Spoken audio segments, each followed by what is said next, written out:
नमस्कार दोस्तों, हर्षित द्विवेदी एजुकेशन में आपका स्वागत है। मेरा नाम है विनीत सागर।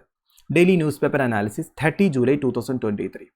देखिए दोस्तों, आज संडे है इसलिए न्यूज़ भी कम है। फिर भी मैंने 5 ऐसे न्यूज़ को सेलेक्ट किया है जिसमें 2 साइंस एंड टेक्नोलॉजी से बिलोंग करते हैं, जिसके बारे में एग्जामिनेशन पर्सपेक्टिव में जो कुछ भी इंपॉर्टेंट है वो हम डिटेल में डिस्कस करेंगे। ठीक है, तो आगे जाने से पहले एक बात मैं बताना चाहूँगा दोस्तों। देखिए, आपको पता है पिछले 2 दिन मतलब कल नहीं परसों और नरसों मैंने डेली न्यूज़पेपर एनालिसिस किया था और काफ़ी कमेंट्स आ रहा था कि आप जो है एक न्यूज़ का मतलब न्यूज़ को बहुत डिटेल तरीके से एक्सप्लेन कर रहे हो और इतना नहीं चाहिए, स्टैटिक पोर्शन ज़्यादा कवर करने की ज़रूरत नहीं है। अब आप ही बताइए दोस्तों, मैं क्या करूं? देखो, मेरे को जब तक सेटिस्फैक्शन नहीं मिलता ना तब तक मैं बोलता हूँ एक पर्टिकुलर न्यूज़ के बारे में। अगर मैं ऐसे ऊपर से बता के जाऊँगा ना, हो सकता है जो प्रॉपरली न्यूज़पेपर को फॉलो करते हुए आ रहा है उन बच्चों को कोई प्रॉब्लम ना हो, पर अगर पहली बार कोई एक बच्चा सुन रहा है उस न्यूज़ एनालिसिस को और उन्हें शायद उस न्यूज़ का बैकग्राउंड क्या है वो मालूम नहीं होगा, तो उनके लिए दिक्कत हो जाते हैं, है कि नहीं? तो जिन लोगों को लग रहा है वो ज़्यादा ही डिटेल्ड है, आप समझिए आपको बैकग्राउंड पूरा पता है इसलिए आपको डिटेल्ड लग रहा है। ठीक है, तो मैं हर्षित सर से भी डिस्कस करूंगा इस बात में कि मेरे को इतना डिटेल्ड एक्सप्लेन करना है या नहीं करना है, पर 90% of the students like that. मुझे ऐसे भी कमेंट्स आते हैं कि सर ऐसे ही करो, कोई इश्यू नहीं है। ठीक, तो आज का जो न्यूज़ एनालिसिस होगा इसमें मैं वही बातें बोलूंगा जो इस आर्टिकल में लिखा है, उसी को केवल मैं एक्सप्लेन करूंगा। ठीक है, तो आप मुझे आज प्लीज कमेंट बॉक्स में बता दीजिएगा कि आपको कौन सा मोड ऑफ टीचिंग पसंद है। एकदम डिटेल्ड तरीके से सब कुछ समझाऊं, जितनी भी चीजें उस पर्टिकुलर न्यूज़ से रिलेटेड है, या फिर बस उस टॉपिक पर ध्यान दूं, जो लिखा है उसी को बताऊं। आप मुझे बता दीजिएगा। ठीक है, तो कौन कौन से न्यूज़ हम डिस्कस करने वाले हैं। Number 1, turbulence hits UDAN scheme 50% routes grounded. देखिए, उड़ान स्कीम के बारे में एक न्यूज़ है दोस्तों। उड़ान स्कीम का परफॉर्मेंस इतना अच्छा नहीं रहा है, तो आपको एक रियल डाटा मैं इस पर्टिकुलर न्यूज़ में प्रोवाइड करूंगा। फिर इंडिया टाइगर पॉपुलेशन के बारे में काफ़ी अच्छे डाटा है दोस्तों, ये मैं डिटेल में बताऊंगा। फिर again forest conservation amendment bill के रिगार्डिंग एक न्यूज़ है दोस्तों। एक पर्टिकुलर ट्राइब जो है अफेक्ट हो रहा है, उनके लैंड ऑनरशिप जो है अफेक्ट हो रहा है, वो देखेंगे। फिर प्लास्टिक पोल्यूशन के बारे में एक साइंस एंड टेक्नोलॉजी में न्यूज़ है। फिर डेंगू फीवर के थ्रेट के बारे में एक न्यूज़ है। तो ये 5 न्यूज़ को हम डिटेल में डिस्कस करेंगे। आगे जाने से पहले लेक्चर पर लाइक का बटन, चैनल को अब तक शेयर एंड सब्सक्राइब नहीं किया हो तो कर लीजिएगा। मेंटरशिप कोर्स के बारे में हर्षित सर आपको हर दिन बताते हैं, डिटेल्ड एक्सप्लेनेशन मिल जाएगा दोस्तों। मेंस आंसर राइटिंग के पर्सपेक्टिव में आपको मेंटरशिप कोर्स में जीएस पेपर 1, 2, 3, 4 एवरीथिंग, तो मेंटरशिप कोर्स भी आप ज्वाइन कर सकते हैं, काफ़ी अफोर्डेबल रेट है। शुरुआत करते हैं सबसे पहला news. Turbulence hits UDAN scheme 50% routes grounded, GS paper 2, government policies and issues arising out of its implementation में ये न्यूज़ आपको काम आएगा। इधर उड़ान स्कीम के बारे में बात हो रही है। क्या है उड़ान स्कीम? उड़े देश का आम नागरिक स्कीम। ये स्कीम लॉन्च किया था मिनिस्ट्री ऑफ सिविल एविएशन ने 2016 में as part of the national civil aviation policy 2016। ये स्कीम 10 साल के लिए एप्लीकेबल है। ठीक है, तो ये बेसिकली गवर्नमेंट ऑफ इंडिया का एक रीजनल कनेक्टिविटी स्कीम है दोस्तों, इसलिए उड़ान को उड़ान RCS भी कहते हैं कभी कभी, ये बात आपको मालूम होगा। तो उड़ान स्कीम के मेजर ऑब्जेक्टिव्स क्या क्या है? Number 1, improve the air connectivity to remote and regional areas of India. तो हमारे देश में जो रिमोट एंड रीजनल एरियाज है दोस्तों, उधर तक एयर कनेक्टिविटी को इंप्रूव करना। उसके लिए क्या करना होगा? रीजनल एंड रिमोट एरियाज में नए एयरपोर्ट्स क्रिएट करना होगा, या फिर अगर कुछ एक्सिस्टिंग एयरपोर्ट्स है जो अभी लॉस में चल रहा है या फिर ठीक से ऑपरेशनल नहीं है और इंफ्रास्ट्रक्चरल इंप्रूवमेंट की जरूरत है, उन्हें मदद करना। And development of remote areas and enhancing trade and commerce and tourism expansion. तो देखिए, रिमोट एरियाज का डेवलपमेंट एक ऑब्जेक्टिव है। कैसे आप टूरिज्म को एक्सपैंड करोगे, ट्रेड एंड कॉमर्स को एक्सपैंड करोगे, तो ये सबको अगर एक्सपैंड करना है तो सबसे पहले आपको कनेक्टिविटी प्रोवाइड करना पड़ेगा। देखिए, लोग क्या चाहते हैं? सबसे पहले और सबसे फास्ट कई जगह पे पहुंच जाए। ठीक है, तो उसके लिए एयर कनेक्टिविटी इंप्रूव करना बहुत ही जरूरी है। तो रिमोट एरियाज का डेवलपमेंट कुछ इस तरीके से करेंगे, उधर का trade and commerce and tourism को एक्सपैंड करेंगे, इसके लिए एयर कनेक्टिविटी प्रोवाइड करेंगे। ठीक है, enable common people to access air travel with affordable rates. आपको पता है दोस्तों, फ्लाइट का जो चार्जेस है हमेशा ज्यादा ही रहता है, तो अगर अफोर्डेबल रेट में लोगों को आप एयर टिकट्स प्रोवाइड करेंगे तो वो भी अफोर्ड कर पाएंगे। तो कॉमन पीपल को एयर ट्रैवल एक्सेस करने के लिए अफोर्डेबल रेट्स में फ्लाइट टिकट्स प्रोवाइड करना, ये भी एक ऑब्जेक्टिव है।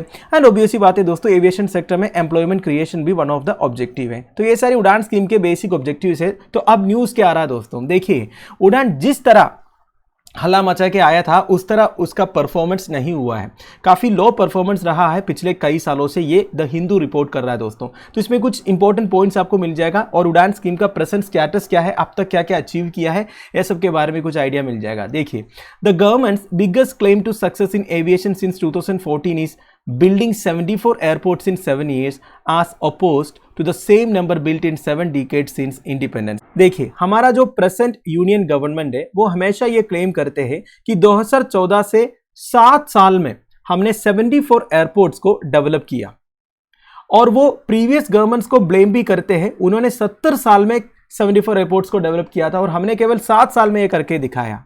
पर एक्चुअल बात यह है दोस्तों, ये 74 में से केवल 11 जो है स्क्रैच से बिल्ट हुआ है, या फिर आप बोल सकते हैं केवल 11 जो है ग्रीन फील्ड एयरपोर्ट से। देखिए, दो तरह के प्रोजेक्ट्स होते हैं, one is green field, second is brown field.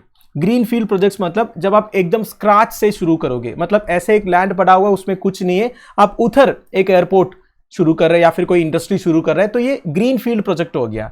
जबकि ब्राउन फील्ड क्या होता है, ब्राउन फील्ड मतलब ऑलरेडी कुछ एक्सिस्टिंग इंफ्रास्ट्रक्चर उधर होगा, उसे आप थोड़ा सा मॉडर्नाइज कर रहे हो, ठीक है, इसे ब्राउन फील्ड प्रोजेक्ट्स बोलते हैं। तो इधर क्या बताया जा रहा है दोस्तों, 74 में से केवल 11 ग्रीन फील्ड प्रोजेक्ट्स थे, बाकी जितने थे ना वो ब्राउन फील्ड थे, मतलब ऑलरेडी कुछ ना कुछ इंफ्रास्ट्रक्चर उसमें था। और देखिए, while 15 airports have fallen into disuse over this period due to the collapse of almost half the routes launched under the regional connectivity schemes। अब इसमें से 15 एयरपोर्ट्स जो है दोस्तों बिल्कुल ऑपरेशनल भी नहीं है, क्योंकि जब गवर्नमेंट ने रीजनल कनेक्टिविटी स्कीम लॉन्च किया था ना, तब बहुत सारे रूट्स अनाउंस किए थे, इनमें से हाफ ऑफ द रूट्स अभी चल नहीं रहा है। यह सब की वजह से 15 एयरपोर्ट्स जो है आज की डेट में काम भी नहीं कर रहा है, जबकि गवर्नमेंट का क्लेम है कि हमने 74 एयरपोर्ट्स डेवलप किया, ठीक है। Now in the recent past airport development has primarily been undertaken under the RCS which was launched in 2017 to improve air connectivity for smaller cities and to develop underutilised airports. ये मैंने आपको बताया दोस्तों, ये जो regional connectivity scheme है उसका एक ऑब्जेक्टिव ये है दोस्तों, कनेक्टिविटी इंप्रूव करना। कनेक्टिविटी इंप्रूव करने के लिए वो सबसे पहले जो रिमोट एंड रीजनल एरियाज में एयरपोर्ट्स है उसे डेवलप करना शुरू किए थे, ठीक है, और जितने अंडर यूटिलाइज्ड एयरपोर्ट्स हैं उनको भी रीडेवलप करने का प्लान था। So this largely involve the revival of old airstrips that were either lying unused or were use sparsely. देखिए, आपको पता हो दोस्तों, आपके भी घर के आसपास में कोई ना कोई एक एयर स्ट्रिप होगा जो अभी भी ऑपरेशनल नहीं होगा, मतलब एक रनवे बना के रखा हुआ है पर उससे एसोसिएटेड जो भी फैसिलिटीज होना चाहिए वो सब नहीं है, क्योंकि लोग ही नहीं है ट्रैवल करने के लिए। इस तरह बहुत सारे एयरपोर्ट्स है हमारे देश में, ऐसे ही पड़ा हुआ है, कोई यूज ही नहीं कर रहा है। तो इस तरह के एयर स्ट्रिप्स को रिवेव करना एक प्लान था ये रीजनल कनेक्टिविटी स्कीम के अंडर। गवर्नमेंट का मेन ऑब्जेक्टिव ये था दोस्तों कि रीजनल एयर कनेक्टिविटी को बढ़ाना। अगर कोई टियर 2 टियर 3 सिटीज में लोग फ्लाइट में ट्रैवल करना चाहते हैं तो उनके लिए अफोर्डेबल टिकट रेट्स प्रोवाइड करना, ठीक है, ये सब था। Now, the government launched 479 routes to revive these airports, out of which 225 have since ceased operations, according to Ministry of Civil Aviation's response। तो गवर्नमेंट ने सबसे पहले क्या किया, बहुत सारे रूट्स को अनाउंस किया कि हम देखिए कोयम्बतूर से चेन्नई तक एक फ्लाइट सर्विस लॉन्च कर रहा है, फिर कोयम्बतूर से तिरुपति या फिर भोपाल से अमृतसर, मतलब जितने भी, ये तो सारे मैंने मेन सिटीज़ की बात किया, जो छोटे मोटे सिटीज़ है दोस्तों उधर जो एयर स्ट्रिप्स है उधर से दूसरे जो रीजनल एरियाज तक रूट्स उन्होंने अनाउंस किया था, ठीक है। तो टोटल 479 रूट्स गवर्नमेंट ने लॉन्च किया था, बट उसमें से 225 जो है अभी ऑपरेशनल नहीं है। Only 11 greenfield airports have become operational since May 2014 according to the minister of state for civil aviation VK Singh reply to a question in the Rajya Sabha on July 24। देखिए दोस्तों, केवल 11 ग्रीनफील्ड एयरपोर्ट्स ऑपरेशनल हुआ है मई 2014 से। अब ग्रीनफील्ड एयरपोर्ट्स मतलब क्या है मैंने आपको बता दिया। अब ये 11 ग्रीनफील्ड एयरपोर्ट्स कौन कौन से हैं ये भी डिस्कस करते हैं जो अभी भी ऑपरेशनल है, मतलब उड़ान स्कीम से एक्चुअल में कुछ बेनिफिट हुआ है। तो ये 11 ग्रीनफील्ड एयरपोर्ट्स हैं। एक है मोपा इन गोवा में, second Shirdi and Sindhudurg in Maharashtra, Kalaburagi and Shivamogga in Karnataka, Kushinagar in Uttar Pradesh, Orvakal या फिर Kurnool in Andhra Pradesh, Durgapur in west Bengal, Pakyong in Sikkim, Kannur in Kerala, Donyi Polo in Arunachal Pradesh. ये सारे थोड़ा सा ध्यान रखिएगा क्योंकि इंपॉर्टेंट है।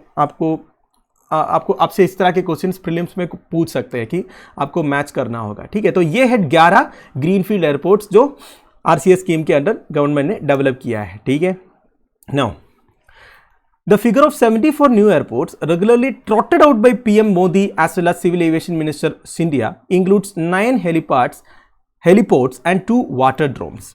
क्या बताया जा रहा है? ये जो 74 न्यू एयरपोर्ट्स डेवलप किया करके गवर्नमेंट का जो क्लेम है दोस्तों, उसमें 9 हेलीपोर्ट्स भी है, 2 वाटरड्रोम्स भी है। आप सोचोगे 74 न्यू एयरपोर्ट्स में तो सारे एयरपोर्ट्स है, बड़े बड़े एयरपोर्ट्स बनाए हैं, ऐसा नहीं। उसमें 9 हेलीपोर्ट्स भी है। हेलीपोर्ट्स मतलब जहां पे हेलीकॉप्टर लैंड हो सकता है, और 2 वाटर ड्रोम्स भी है। वाटर ड्रोम्स मतलब क्या होता है? बेसिकली सी प्लेन्स वगैरह के लिए लैंड करने की फैसिलिटी जो बनाते हैं ना, वो है वाटर ड्रोम्स। और ये कहां पे है? It has been built for seaplanes between Gujarat's Gandhinagar and the Statue of Unity in Kevadia। तो बेसिकली जो स्टैच्यू ऑफ यूनिटी बनाया है और उधर और गुजरात का गांधीनगर के बीच में कनेक्टिविटी को इंप्रूव करने के लिए ये वाटर ड्रोम्स को डेवलप किया था, ठीक है। And it close down soon after the PMs launch in October 2020। अक्टूबर 2020 में लॉन्च तो हुआ था, पर उसे कुछ महीने के अंदर ही वो बंद हुआ था, क्योंकि स्पाइसजेट एक्चुअली ऑपरेट कर रहा था। स्पाइसजेट का कहना यह था after a change in technical requirements they stopped it. Basically अब इतना ही समझ लीजिए, अभी वो सर्विस भी अवेलेबल नहीं है, ठीक है। Now as many as 15 airports, including Sikkim's only airport in Pakyong and those in Punjab's Adhampur, Pathankot, Ludhiana, do not see any flights anymore, according to a senior government official। देखिए, और 15 airports जिसमें सिक्किम का only airport Pakyong आएगा, पंजाब का Adampur, Pathankot and Ludhiana, उधर भी कोई flights operational नहीं है, ठीक है। तो कुल मिला के आपको क्या समझ में आ रहा है दोस्तों?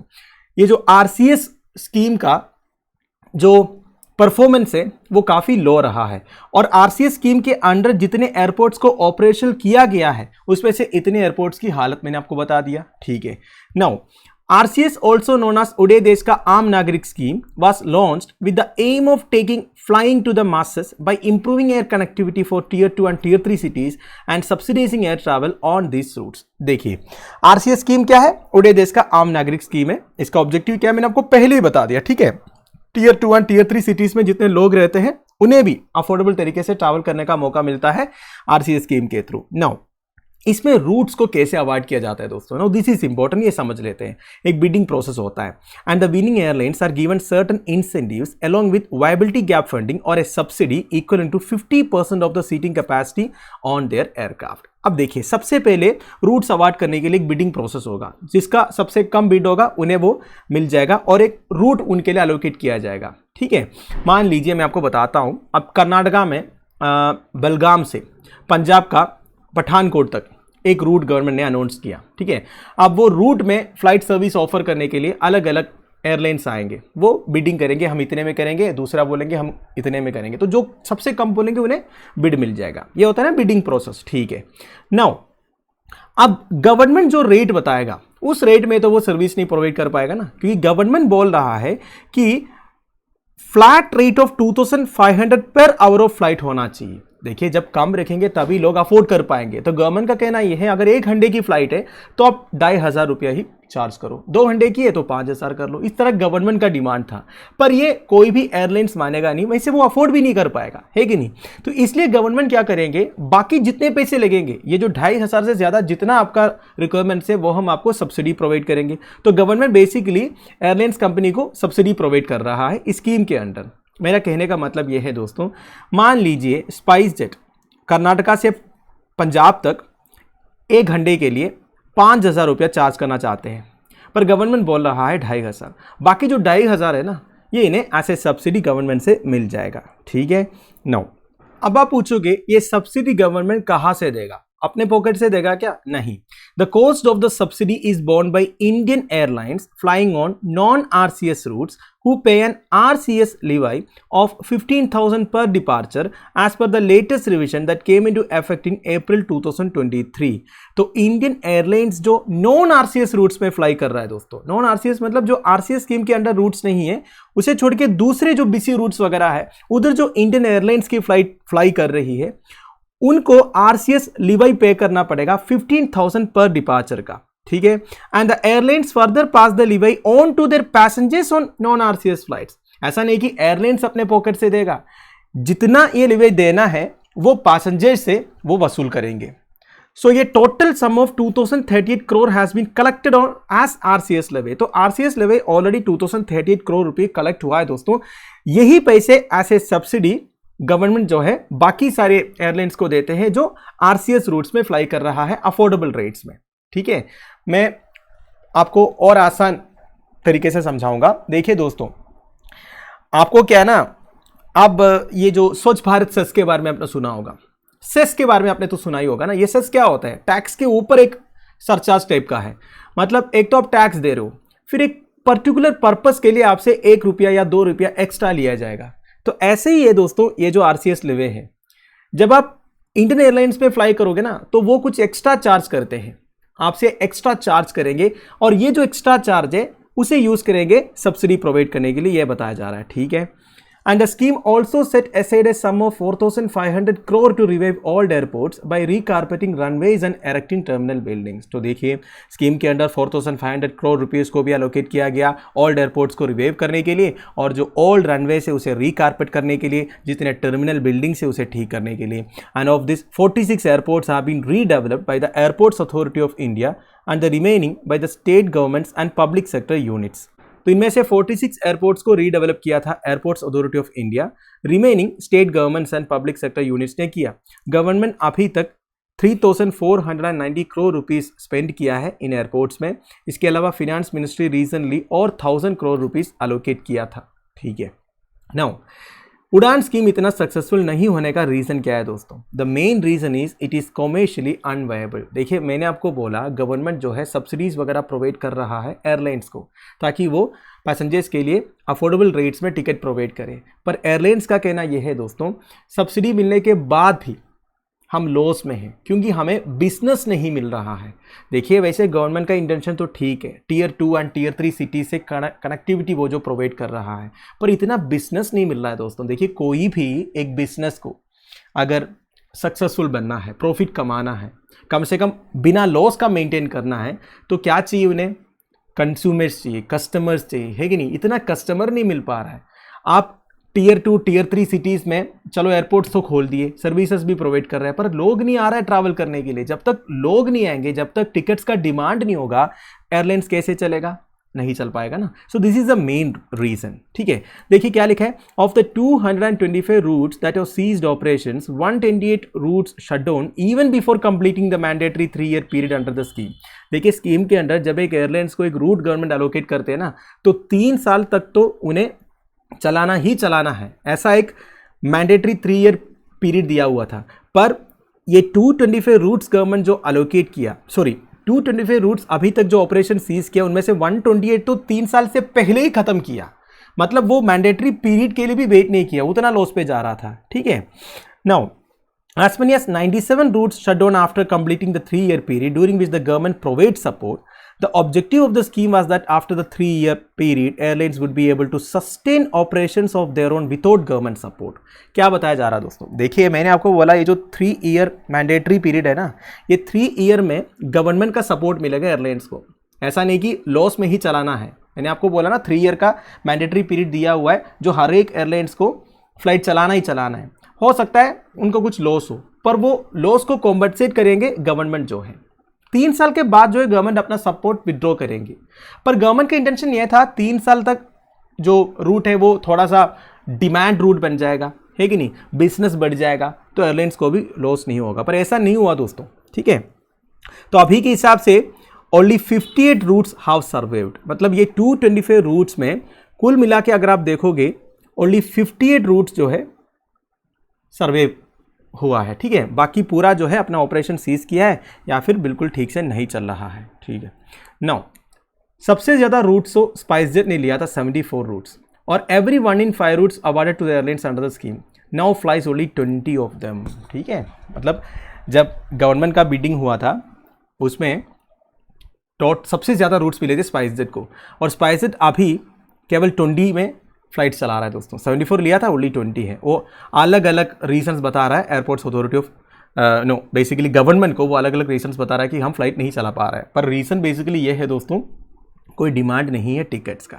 ठीक है, तो दोस्तों ये जो पर्टिकुलर न्यूज है, this is a perfect example for GS paper 2, government policies and interventions and issues arising out of its implementation. Government का पॉलिसीज एंड इंटरवेंशंस में जो इश्यूज आते हैं इंप्लीमेंटेशन के टाइम पर, उसके लिए परफेक्ट एग्जाम्पल है।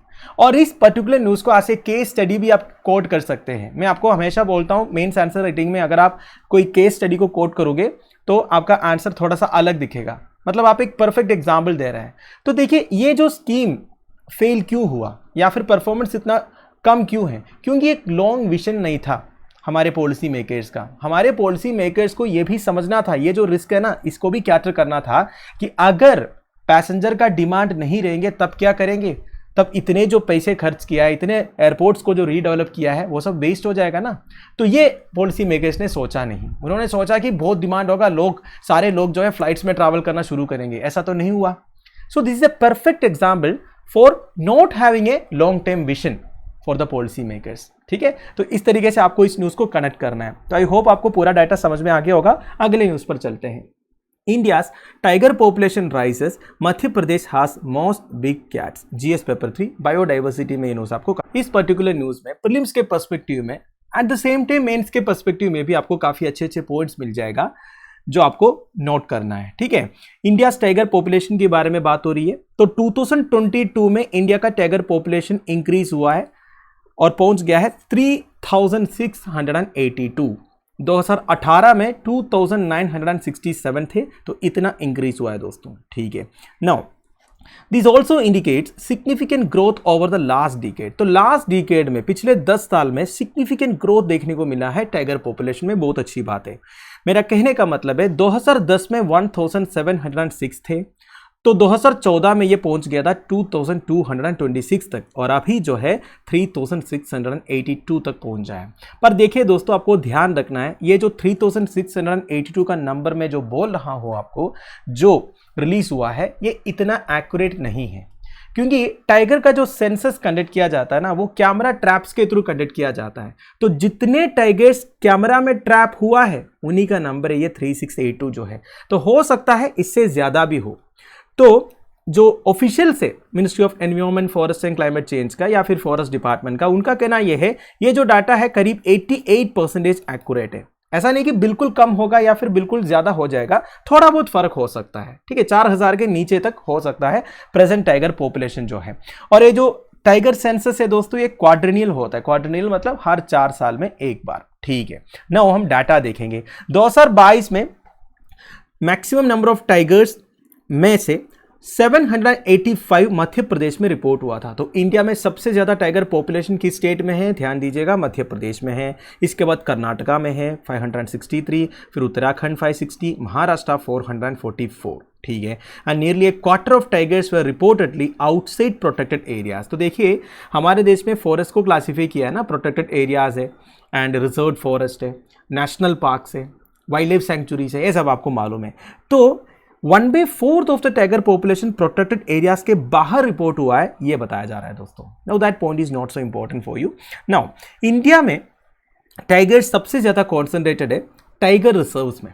इंडिया में टोटल 53 डेडिकेटेड टाइगर रिजर्व्स है एज ऑफ नाउ, और लेटेस्ट इसमें से कौन सा है आप मुझे कमेंट बॉक्स में बताइए। ठीक है, नाउ ये जो 53 डेडिकेटेड टाइगर रिजर्व्स का एरिया जो है दोस्तों अबाउट 75,796 स्क्वायर किलोमीटर है। मतलब इंडिया का टोटल लैंड एरिया का 2.3% जो है टाइगर रिजर्व है।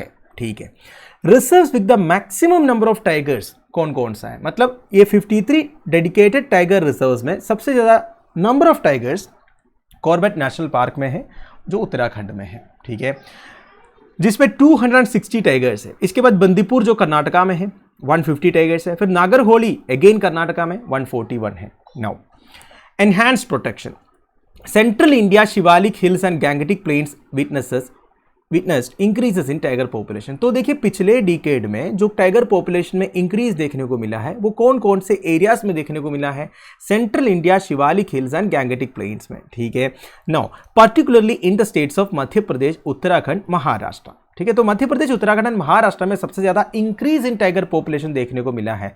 बट कुछ रीजियंस में like Western Ghats, experienced localized declines needing targeted monitoring and conservation efforts. तो वेस्टर्न घाट्स में टाइगर पॉपुलेशन में उतना इंक्रीज नहीं देखने को मिला जितना होना चाहिए, तो उधर ज्यादा मॉनिटरिंग एंड कंजर्वेशन एफर्ट्स डालने की जरूरत है।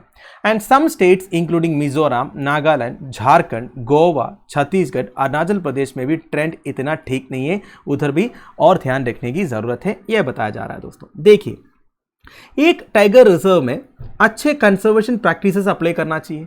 तो टाइगर पॉपुलेशन को अगर आपको कंजर्व करना है, प्रोटेक्ट करना है, तो सबसे अच्छा एक कंजर्वेशन प्रैक्टिस है दोस्तों, you should ensure enough prey is available for tigers. Tigers को खाने के लिए एनफ प्रेज होना चाहिए, शिकार होना चाहिए, तब जाके वो अच्छी तरह प्रोटेक्टेड रहेगा। ठीक है।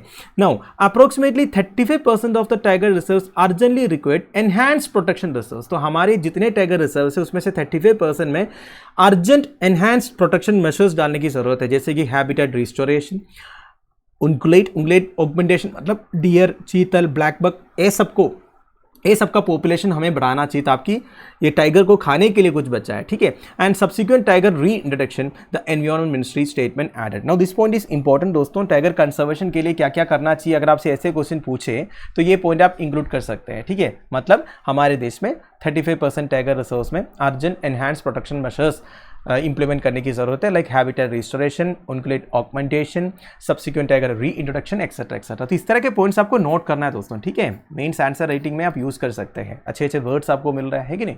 Now counting the big cat, the estimated number of 3582 is an average figure. ये मैंने आपको बताया दोस्तों, क्योंकि ये एग्जैक्ट फिगर नहीं है, कैमरा ट्रैप्स में जितने टाइगर्स आया है उसी का नंबर है। तो एक्चुअल डेटा 3167 एंड 3925 के बीच में हो सकता है। ठीक है। नाउ और एक इंपॉर्टेंट पॉइंट मैं बता रहा हूं, 2014 से अगर आप देखोगे इंडिया का टाइगर पॉपुलेशन जो है 5 to 6% ईच ईयर जो है ग्रो हो रहा है।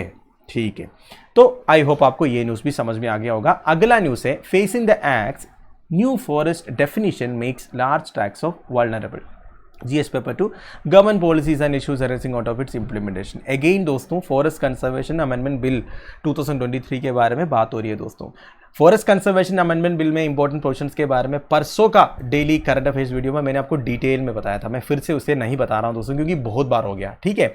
तो ये फॉरेस्ट कंजर्वेशन बिल जो है उसमें फॉरेस्ट का डेफिनेशन को चेंज करने की वजह से काफी वल्नरेबल ट्राइब्स अफेक्ट हो रहा है। इसके बारे में द हिंदू में एक प्रीमियम आर्टिकल आया है, वो हम डिटेल में डिस्कस करेंगे। देखिए, ओडिशा में total 13 particularly vulnerable tribal groups है, जिसे आप PVTGs बोल सकते हैं। PVTGs मतलब क्या है दोस्तों, मतलब हमारे देश में जो ट्राइबल ग्रुप्स है ना, उसमें जो सबसे बैकवर्ड है, जो एकदम आइसोलेटेड है, उसे आप PVTGs करके कैटेगराइज किया हुआ है। तो टोटल 75 PVTG से इंडिया में, इसमें सबसे ज्यादा ओडिशा में है। ठीक है। तो ओडिशा में पर्टिकुलरली वल्नरेबल ट्राइबल ग्रुप्स में से एक है दोस्तों डोंगरिया कोंद ट्राइब जो है। ये डोंगरिया कोंद ट्राइब काफी न्यूज में आया था दोस्तों, क्योंकि उन्होंने एक माइनिंग ऑपरेशन के खिलाफ में काफी प्रोटेस्ट किया था और केस लड़ा, और वो केस इनके फेवर में रूल हुआ था। बेसिकली माइनिंग ऑपरेशन इनकी प्रोटेस्ट की वजह से उधर से चला गया था। ठीक है। तो इसके लिए डोंगरिया कोंद ट्राइब जो है काफी फेमस है दोस्तों। पर अब ये जो ट्राइब है और एक चैलेंज फेस करने वाला है because of the new forest conservation amendment bill of 2023। मैंने आपको परसों बताया था कि ये जो फॉरेस्ट कंजर्वेशन अमेंडमेंट बिल है ये लोकसभा में ऑलरेडी पास हो चुका है। वैसे ये बिल एक जॉइंट पार्लियामेंट्री कमेटी को रेफर किया गया था, पर जॉइंट पार्लियामेंट्री कमेटी ने इस बिल के प्रोविजंस को एक्सेप्ट किया है। अगर एक्सेप्ट नहीं भी किया होता तभी पार्लियामेंट को कोई फर्क नहीं पड़ता, क्योंकि कोई भी कमेटी का जो रिकमेंडेशन है वो पार्लियामेंट के ऊपर बाइंडिंग नहीं है, ये बात आपको मालूम होगा। जो भी है, ये बिल अभी लोकसभा में पास हो चुका है, अब ये राज्यसभा में जाएंगे। अब इस बिल में काफी कॉन्ट्रोवर्शियल प्रोविजन है दोस्तों। ठीक है। उसमें से एक इंपॉर्टेंट प्रोविजन ये है कि हमारे देश में जितने फॉरेस्ट एरिया ना, उसे गवर्नमेंट जो है, गवर्नमेंट का जो फॉरेस्ट डिपार्टमेंट है वो रिकॉर्ड किया है एज फॉरेस्ट एरिया। अब फॉरेस्ट को भी अलग अलग क्लासिफिकेशन है, जैसे कि प्रोटेक्टेड है, क्लासिफाइड है, रिजर्व्ड है कि नहीं, और कुछ फॉरेस्ट को national park, wild life sanctuary, तो इस तरह अलग अलग क्लासिफिकेशन दिया हुआ है फॉरेस्ट को। पर आपको यह भी समझना है दोस्तों, हमारे देश में ऐसे कई सारे एरियाज है जो एक्चुअली फॉरेस्ट है, आपको जाने से पता चलेगा ये फॉरेस्ट है, कोई डाउट नहीं है, पर गवर्नमेंट रिकॉर्ड्स में ये फॉरेस्ट करके रिकॉर्ड नहीं किया है। तो ऐसे फॉरेस्ट में भी प्रोटेक्शन देना चाहिए करके सुप्रीम कोर्ट ने 1996 में गवर्नमेंट केस जजमेंट के थ्रू बोला था। देखिए दोस्तों, होता क्या था ना, जो एरियाज ऑलरेडी फॉरेस्ट एरिया करके रिकॉर्ड किया है, उधर तो अलग अलग प्रोविजंस के हिसाब से प्रोटेक्शन है, वो एरिया को कोई क्लियर नहीं कर सकता, ठीक, पेड़ आप काट नहीं सकते। पर जो एरिया फॉरेस्ट एरिया करके रिकॉर्ड नहीं किया है, उधर उतना प्रोटेक्शन नहीं है। तो ऐसे एरियाज को प्रोटेक्ट करने के लिए सुप्रीम कोर्ट ने बोला था।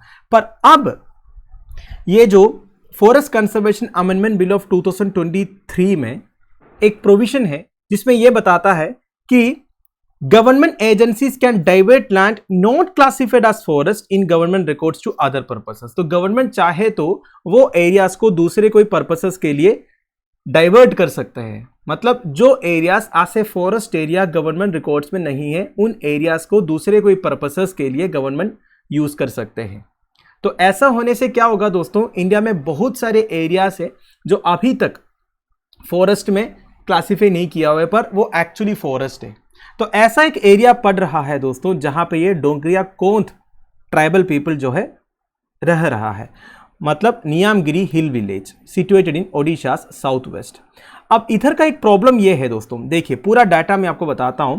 रिकॉर्ड ऑफ राइट्स के हिसाब से, रिकॉर्ड ऑफ राइट्स मतलब एक डॉक्यूमेंट है जहां पे एक पीस ऑफ लैंड के बारे में सारे डिटेल्स रहते हैं। तो रिकॉर्ड ऑफ राइट्स के हिसाब से there are 3634.54 acres of land in these 12 revenue villages. Of this 3467.94 acres constituting 95.42% are categorized as government land। देखिए दोस्तों, मतलब ये जो डोंगरिया कोंध वाले ट्राइब्स रहने वाले जो विलेजेस है, उधर के 95.42% एरिया जो है गवर्नमेंट लैंड करके कैटेगराइज किया हुआ है, फॉरेस्ट एरिया करके कैटेगराइज नहीं किया है, जबकि वो फॉरेस्ट है, क्योंकि ये ट्राइबल लोग जो है मैक्सिमम फॉरेस्ट एरिया में रहते हैं। तो ये गवर्नमेंट लैंड को अगर दूसरे कोई पर्पस के लिए गवर्नमेंट को डाइवर्ट करना है तो वो ईजी हो जाएगा, क्योंकि उन एरियाज के लिए उतना प्रोटेक्शन नहीं है जितना फॉरेस्ट एरियाज के लिए है। तो ये लोग अभी एक रिस्क में है, ठीक है। नाउ और देखिए, only 166.66 acres constituting 4.58% are under private ownership. तो देखिए केवल 166.6 एकर्स जो है प्राइवेट ओनरशिप में है, बाकी पूरा गवर्नमेंट लैंड है, ठीक है। And of the government on land there are only 106.54 acres of recorded forest land. अब ये जो 95.42% ऑफ लैंड में बेसिकली करीब 3467 एकर्स ऑफ लैंड में केवल 106.54 एकर्स फॉरेस्ट लैंड करके रिकॉर्ड किया है। तो प्रॉब्लम हो गया ना। तो ये सारे प्रॉब्लम से दोस्तों अभी डोंगरिया कोंध वाले जो ट्राइबल लोग हैं ये डर रहा है दोस्तों, क्योंकि फॉरेस्ट कंजर्वेशन अमेंडमेंट बिल 2023 के हिसाब से इनका लाइफ जो है रिस्क में है, ठीक है। इसलिए न्यूज अगेन मैं वही बात आपको बोलूंगा दोस्तों, these all news no they are like case studies for you. जब आपसे फॉरेस्ट कंजर्वेशन अमेंडमेंट बिल 2023 के कंट्रोवर्शियल प्रोविजंस के बारे में कुछ क्वेश्चंस पूछेंगे तो इस तरह के रियल लाइफ एग्जांपल्स आप कोट कर सकते हैं, ठीक है। इसलिए इस तरह के आर्टिकल्स पढ़ना भी समझना भी जरूरी है। अगला है दोस्तों, plastic pollution wide spread in water bodies across the world, GS paper 3 environment pollution में न्यूज आपको काम आएगा। देखिए रिसेंटली नेचर करके एक जर्नल में 2 पेपर्स पब्लिश हुआ, उसमें एविडेंस प्रोवाइड किया जा रहा है for wide spread plastic contamination of coral reefs and fresh water lakes. Coral reefs and fresh water lakes में प्लास्टिक कंटेमिनेशन होने का मेन रीजन है दोस्तों फिशिंग इंडस्ट्री। आपको पता होगा दोस्तों, फिशिंग इंडस्ट्री जो नेट्स यूज करते हैं, जो ट्रैप्स यूज करते हैं और भी अलग अलग प्लास्टिक मटेरियल्स जो यूज करते हैं, वो खराब होने के बाद वो पानी में ही फेंक देते हैं, जिससे प्लास्टिक पोल्यूशन बन जाता है, ठीक है। तो ये 2 पेपर्स के हिसाब से फिशिंग इंडस्ट्री की वजह से सबसे ज्यादा प्लास्टिक पोल्यूशन हो रहा है दोस्तों। And this macro plastics are specially abundant in deep reefs. तो कोरल रीफ्स में मैक्रो प्लास्टिक्स का प्रेजेंस बहुत ज्यादा देखने को मिल रहा है, यह बताया जा रहा है दोस्तों, ठीक है। And fresh water lakes and reservoirs को चेक किया तो पता चला उधर माइक्रो प्लास्टिक्स की वजह से सबसे ज्यादा कंटेमिनेशन हुआ है। वैसे micro plastics and macro plastics मतलब क्या होता है दोस्तों? देखिए माइक्रो प्लास्टिक्स मतलब जिनका साइज 5 मिलीमीटर से नीचे है, ठीक है। वेरास मैक्रो प्लास्टिक्स मतलब जो बड़े बड़े प्लास्टिक के जो कंपोनेंट्स रहते हैं, ठीक है, जो बड़े बड़े प्लास्टिक जैसे कि ये सब देख रहे हो अब, ये सब मैक्रो प्लास्टिक्स बोल सकते हैं। वेरास माइक्रो मतलब जो छोटे छोटे हैं, ठीक है। और जो छोटे छोटे प्लास्टिक्स होते हैं ना, ये सबसे ज़्यादा खतरनाक है। माइक्रो से भी नीचे एक नैनो प्लास्टिक आता है जो बिल्कुल छोटे से इसका होता है, जो जो aquatic organisms like fish and all consume करते हैं। जब आप फिश को कंज्यूम करोगे आपके भी शरीर के अंदर चला जाएगा, और वो हम आपके स्टोमक के अंदर जो गट बायोम्स है, ठीक है, गट ऑर्गेनिजम्स है, उसे मार सकते हैं। देखिए आपको पता होगा हमारे शरीर के अंदर, स्टोमक के अंदर कई सारे माइक्रो ऑर्गेनिजम्स रहते हैं जो हमें मदद करते हैं, बेसिकली डाइजेशन में मदद करते हैं, ठीक है। तो इन माइक्रो ऑर्गेनिजम्स को ये जो नैनो प्लास्टिक्स है ना, ये मार देगा। इस तरह एक रिपोर्ट आया था, मैंने मेंटरशिप कोर्स में एक पर्टिकुलर टॉपिक में ये आपको बताया था, ये गट माइक्रोबैम्स के बारे में, ठीक है। तो देखिए क्या बोला जा रहा है, Hudson Pinheiro from the California Academy of Sciences San Francisco and colleagues surveyed global reefs और माइक्रोप्लास्टिक्स। तो इन्होंने माइक्रोप्लास्टिक्स को सर्वे किया, बेसिकली ग्लोबल जो कोरल रीफ्स एरिया है उधर जाके इन्होंने माइक्रोप्लास्टिक्स का सर्वे किया। कहाँ पे सर्वे किया दोस्तों, देखिए पैसिफिक ओशन में, अटलांटिक ओशन में, इंडियन ओशन बेसिन्स में, अराउंड 25 कोरल इकोसिस्टम्स में उन्होंने सर्वे किया। तो उन्हें पता चला debris was found in 77 of 84 sites including in some of the most remote and near pristine reefs. तो टोटल 84 साइट्स में से 77 में खतरनाक प्लास्टिक डेब्री देखने को मिला है दोस्तों, मतलब एकदम रिमोट एरिया में भी ये डेब्री देखने को मिला है। एंड मैक्रोप्लास्टिक सबसे ज़्यादा है, 88% तो मैक्रोप्लास्टिक्स है। And level of macroplastics were highest in deep reefs, जो डीप रीफ्स है दोस्तों, डीप कोरल रीफ्स वगैरह है, उधर सबसे ज़्यादा मैक्रोप्लास्टिक्स देखने को मिला है दोस्तों।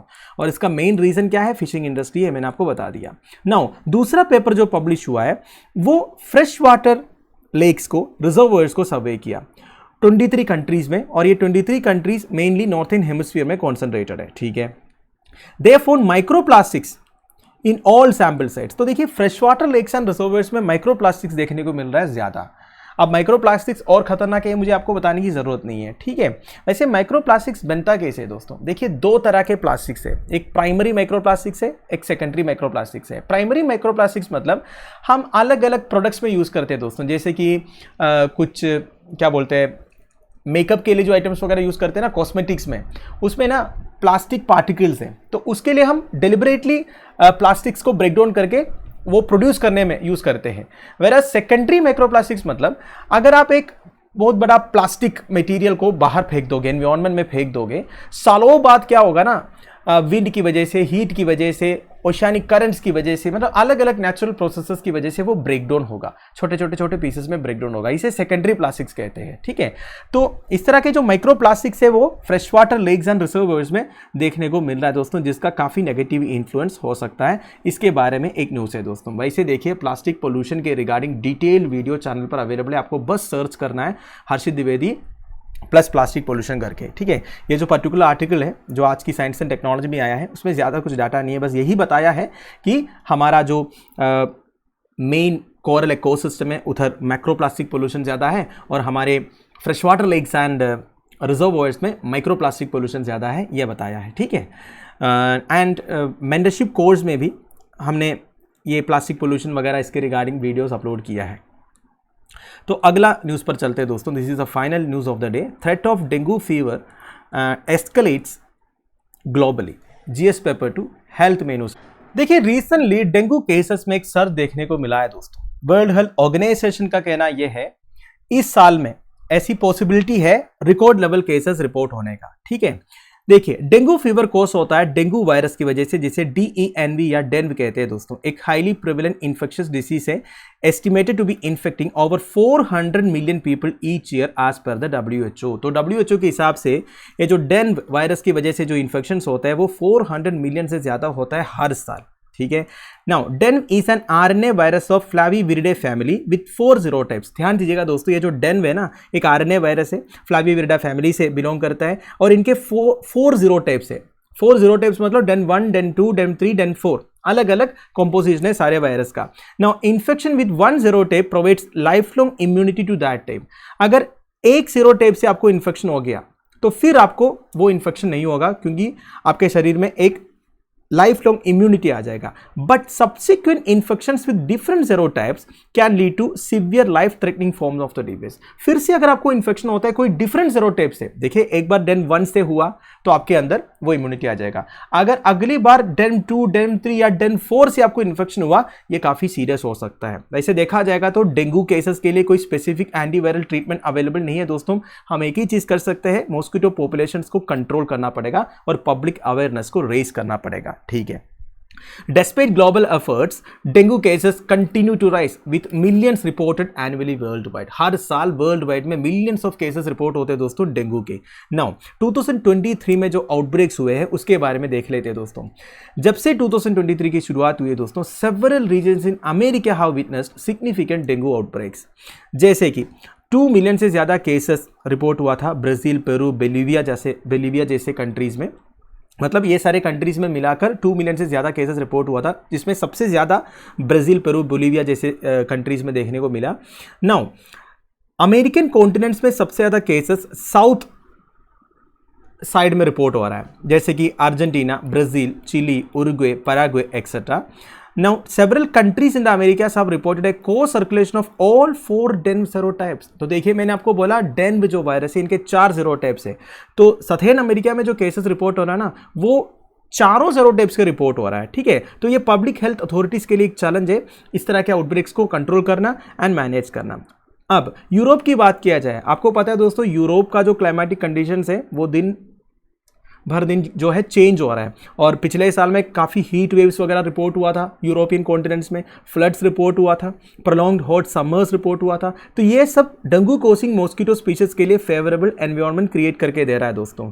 European Centre for Disease Prevention and Control के हिसाब से increase in dengue infections across the region. There is an increase in dengue infections across the region. मतलब यूरोपियन रीजन में डेंगू इन्फेक्शंस का इंक्रीज देखने को मिल रहा है. ठीक है. Now, more dengue cases. This month, that is July में, there was an outbreak of dengue fever reported in Egypt's Kenab province after several positive cases. तो इजिप्ट का केनाब प्रोविंस में डेंगू आउटब्रेक रिपोर्ट हुआ था. इससे पहले सूडान में पहला डेंगू केस रिपोर्ट हुआ था फरवरी में. वैसे देखा जाएगा तो मिडल ईस्ट के लिए ये जो डेंगू वायरस है ना, एंडेमिक नहीं है, फिर भी आजकल इधर भी रिपोर्ट हो रहा है दोस्तों, क्योंकि मिडल ईस्ट का जो क्लाइमेटिक कंडीशंस है ना, ये डेंगू वायरस फैलाने वाला जो मॉस्किटोस है उनके लिए एप्ट नहीं है. ऐसा तो कम रिपोर्ट होता था, पर आजकल मिडल ईस्ट में भी रिपोर्ट हो रहा है. ये काफ़ी अलार्मी है दोस्तों.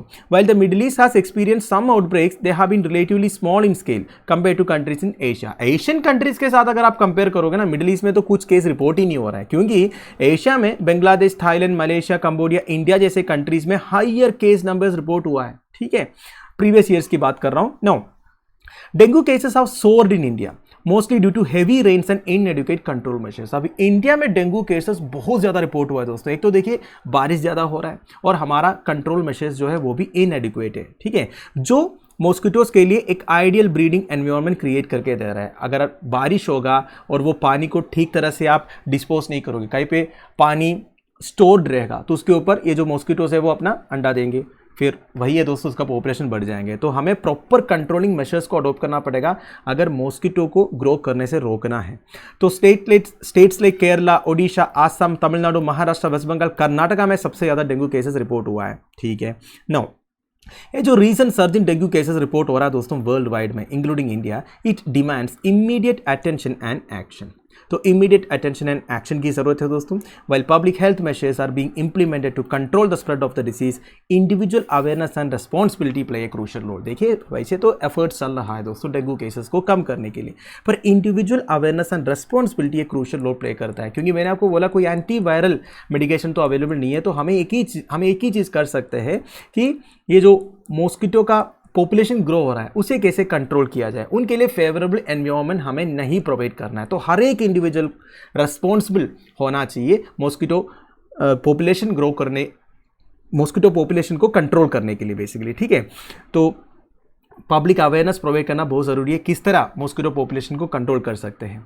एंड रिसेंटली टकेडा करके एक फार्मास्यूटिकल कंपनी डेंगू वायरस के लिए एक वैक्सीन रिलीज़ किया था which has been approved in a few countries. कुछ कंट्रीज़ में ये वैक्सीन अप्रूव भी हुआ है दोस्तों. The vaccine has modest efficacy in preventing severe diseases but still has much ground to cover in terms of preventing infection.